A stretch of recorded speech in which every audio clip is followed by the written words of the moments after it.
10వ అవతారమైనటువంటి కల్కి అవతారము ఎప్పుడు వస్తుందో వ్యాస భగవానుడే చెప్పాడు. అసలు ఎక్కడ స్వాహాకారము వషట్కారము ఇవి రెండు వినపడవు. అంటే ఇక యజ్ఞము యాగము అనేటటువంటి క్రతువులు ఉండవు.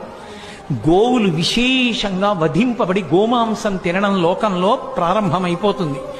వివాహ వ్యవస్థ నిలబడదు. తల్లిదండ్రుల్ని చూసే బిడ్డలుండరు.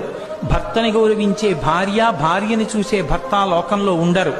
పురుషుల యొక్క ఆయుర్దాయం 18 సంవత్సరములకే పూర్తయిపోతుంది. స్త్రీలు కేశపాశములను విరబోసుకుని తిరగడమే లోకంలో పెద్ద విశేషమైనటిదిగా అయిపోయి జట వేసుకునేటటువంటి సాంప్రదాయం విచ్ఛిన్నమైపోతుంది.